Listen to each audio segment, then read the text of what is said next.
I got a question for y'all. Why is it that it's not mandatory to learn the law in school, if this is something that dictates our presence in America? Today, y'all, we finna be hold on. I gotta close the blinds because they ain't gonna like this. Today, we're gonna talk about the dark history of law. This particular situation I'm gonna go over about Emmett Till is going to explain why black people don't respect the law. To not get banned or CBG, this video is strictly for educational purposes. This is the story of a little boy who had a stuttering problem who visited his great-uncle's house. He ends up getting abducted from his home. Killed, mutilated, his eyes were gouged out, shot, and he was 14 years old. All because this woman said that he whistled at her. Now, these demons who killed him, they did not go to jail and they were convicted not guilty. We got 50 plus years going by. She ends up saying, oh, he didn't whistle at me. I lied. Now, when we try to bring this case back, the grand jury declines to indict her, right? But this little boy died. She is still alive, but she's not in jail now. Now let me ask y'all, why do y'all think Karens exist? And yes, they were existing back then, putting false accusations on black people. They know that these laws are made against us. That's why they use it to apprehend us. They made laws to catch runaway slaves. They made laws to say that we cannot vote. We have to take literacy tests. We can't live in specific places. They have upgraded and created these amendments to seem ethical. But the same situations keep happening. These laws and the original Constitution and everything that plays a part with that was never meant for us. Therefore, it can never work for people of color. Black Panther activist Angela Davis was wrongfully convicted of murder and the FBI was looking for her. Like I said, creating laws so they can take you. She ends up beating the case. Before the FBI to even accuse these things of her and legally try to kidnap her, that shows that they can do whatever they want. It's the same thing with Assata Shakur. Now let's just listen to her words. The FBI, with the help of local police agencies, systematically fed false accusations and fake news articles to the press, accusing me and other activists of crimes we did not commit. This happened 20 plus 30 years ago and they still want her head. National and local police agencies created a situation where, based on their false accusations against me, any police officer could shoot me on sight. Now the things that are done to our people in the name of the law, being shot 60 times unarmed, and this is all the law has to say. Or why officers initially deployed non-lethal tasers. I don't know. I'm not going to respond to that because it would be speculation. A police chief saying he doesn't know why. That's all the answers we get, according to the law. A program that was set up by the Federal Bureau of Investigation to eliminate all political opposition to the U.S. government's policies, to destroy the black liberation movement in the United States. And that is the dark history of law. Y'all stay dangerous always. This is going to be really hard for me to talk about, so bear with me. It's finna get dark in here. We are going to talk about the dark history on why jails were created. In 1863, African American slaves were freed. They thought things were great, but they really just got backstabbed. Now, as you know, in 1861 and 1865, the American Civil War happened. During the Civil War, roughly 179,000 black men fought in the Civil War. They fought in the war because they thought America would look out for them, which ultimately made them worry because now how do we keep these people in control? The government needed a way to create peace, to keep the white people happy, but also take care of the African American citizens that just got freed. Before the 1890s, where they started the Prison Act, jails and prisons tend to look like houses. Some like this. After the American Civil War, the number of U.S. penitentiaries in the South and West spiked. So, who y'all finna put in there? After this, a lot of African Americans were locked up. Their inmates population surpassed 30,000. By 1880s, African Americans became the major inmates. They were backstabbed. You're telling me that they helped fight the war and then they were falsely imprisoned to do more labor? Convicts, who were originally slaves, dug levees, laid railroad tracks, picked cotton and mined coals for private companies and planters. Mostly false imprisonment or doing more time than they deserved. Innocent man locked up for 37 years. 1944, George Steeny, 14-year-old, electrocuted and he was innocent. We're still living in this dark history, and Joe Biden played a part in it. Your president signed a crime bill, what was one of the key contributions to mass incarcerations in 1990s, especially hurting blacks and brown Americans. African Americans, they were never really freed. It just was switched. Black people were never given equality. Let's just clear that up. African Americans have been fighting for decades for equality from the government. Everybody be safe out there. Now today, we are going to talk about the dark history of the police. Under martial law, they can't show up to my doorstep. Just to make this clear, in no way, shape, or form am I promoting hate or prejudice against anybody. There are good people and there are bad people. This is dark, so I will not whitewash this.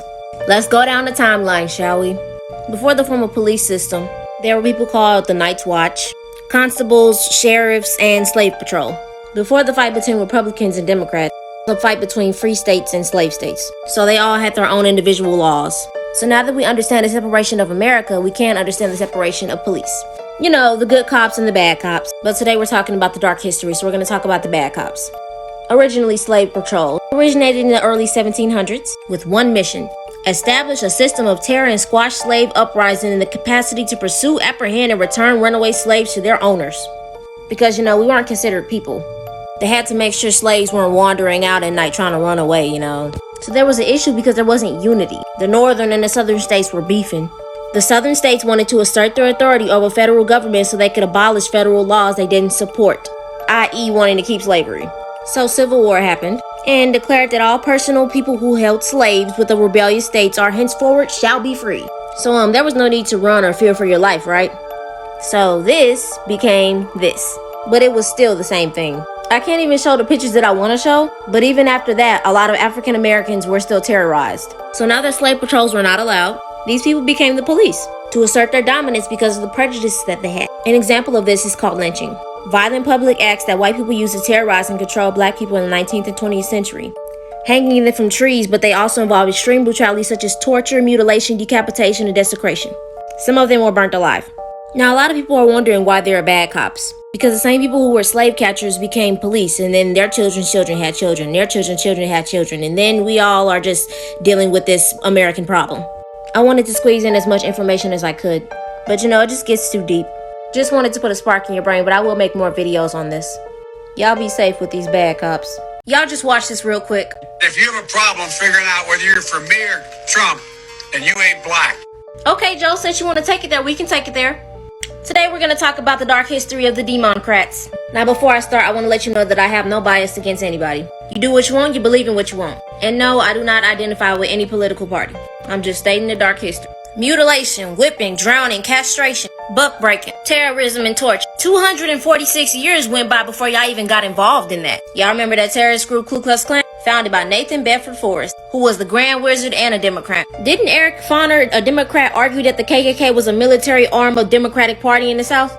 Y'all want to know who wasn't a Democrat? Abraham Lincoln, a Republican, who passed laws that said we are not slaves, we deserve the right to be citizens, and we have a right to vote. Now, what political party voted against this? Democrat. Didn't bruh assassinate Abraham Lincoln? He sure as heck wasn't a Republican. I see when y'all don't get y'all way, y'all start to get dangerous. After black people were freed, they went on the Republican side because they knew what was going on with the Democrats. So y'all started to terrorize them. Y'all remember that trial deciding whether or not we had the right to be citizens? Didn't all y'all decide and vote to say we wasn't? Y'all put this man's face on a $20 bill. A Democrat who enforced the Indian Removal Act in the 1830s, expelling Native Americans out of their homes.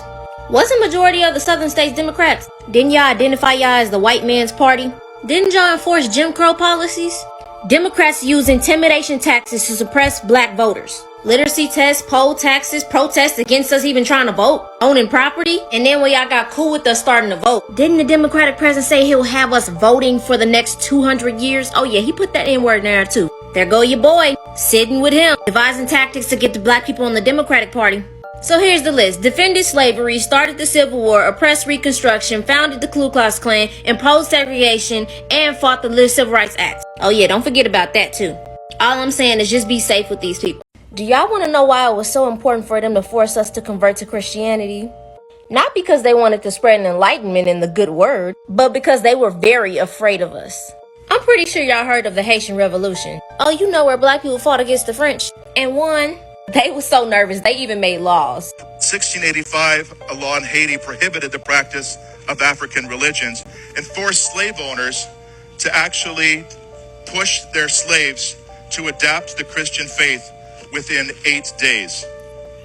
Now, I really want to just ask this question. Y'all got knives, bayonets, swords, pistols, muskets, rifles, cannons, bombs. So here's the big question. How did enslaved people with no upgraded weapons fight and beat against these people? Well, this is Cecile Fatima, and she was a Haitian voodoo priestess. And she did a voodoo ceremony to summon the strength to win against these colonizers. A week later, 18,000 plantations were destroyed. and 1,000 slaveholders got what they deserved. Now I can see why these colonizers want to demonize their practices. I mean, imagine seeing people like this doing these ceremonies, converting their energy to fight against you. Very strongly put in the Bible. Slaves, be obedient to your human master with fear and tremble in the sincerity of heart as to Christ. There were instances of colonizers' teeth falling out through battle. Stomach pains, headaches, issues within the colonizer soldiers. I mean, look at this. The Chief Justice President Judge lost his voice and had to adjourn court. Then the President of Legislative Council died. When court was resumed, the judge again lost his voice, and he had difficulty speaking. The jury believed to have supernatural interventions. They do not like the personal, spiritual, and ancestral power that we were using to protect us. Voodoo means spirit. They had to erase our spirit, our strength, in order for us to be docile.